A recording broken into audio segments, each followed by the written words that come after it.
আমল কিন্তু বন্ধ করা যাবে না যতক্ষণ পর্যন্ত আমাদের মাননীয় ইমাম যে রাষ্ট্র গঠনের তৌহিদ ভিত্তিক যে রাষ্ট্র ব্যবস্থার যে প্রস্তাবনা দিয়েছেন সেটা যদি আমরা বিবেচনা করে আমরা একটা ডিসিশন নেই। অনেক কিছু দেখেছি, অনেক তন্ত্র, অনেক মন্ত্র দেখেছি, অনেক এই তন্ত্র মন্ত্র প্রতিষ্ঠার কারণে ফ্যাসিস্ট হচ্ছে বারবার। আমরা মনে করছি নির্বাচন করলে, সংস্কার করলে আর ফ্যাসিস্ট হবে না, but no, we are wrong, because আমাদের রাস্তাটাই ভুল।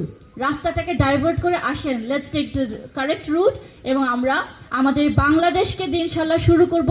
এই বাংলাদেশ যেন এই তৌহিদ ভিত্তিক রাষ্ট্র গঠন করে পুরো পৃথিবীকে দেখা দিতে পারে যে ইসলামের নামে যে অশান্তির একটা কথা বলে যে ইসলাম জঙ্গি, ইসলাম ইত্যাদি ইত্যাদি, নো, ওটা হচ্ছে কারেক্ট ইসলাম না।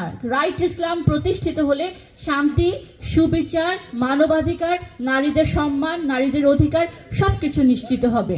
আমরা এটাও বলেছি যে নারীরা গণমাধ্যমেও কাজ করবে, তারা আর্মিতে যাবেন, তারা সেনাবাহিনীতে যাবে, তারা পুলিশ ডিপার্টমেন্টে যাবে, কারণ রাসূলুল্লাহ সেটা করেছেন। ওনার নারীরা সেনাবাহিনীতে কমান্ডার, একটা জেনারেলের ভূমিকা পর্যন্ত পালন করেছে। তাহলে আজকে আবার নারীদেরকে কেন ধর্মের দোহাই দিয়ে খালি পশ্চাৎপদ করে রাখা হবে? না, এটা আল্লাহ রসুলের ইসলাম না।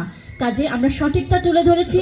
আসেন সম্মিলিতভাবে সমাজকে এই দেশে আল্লাহর তৌহিদ ভিত্তিক রাষ্ট্র গঠন করে আমরা দেখিয়ে দিই যে ইসলাম কি অনন্য একটা জীবন ব্যবস্থা, কি অনন্য একটা জীবন দর্শন, এবং এই দর্শনই পৃথিবীতে চলমান এই অশান্তিকে নিরসন করতে পারে। সকলের প্রতি অসংখ্য ধন্যবাদ আমার কথা শোনার জন্য। আল্লাহ আপনাদের সবাইকে সুস্থ রাখেন।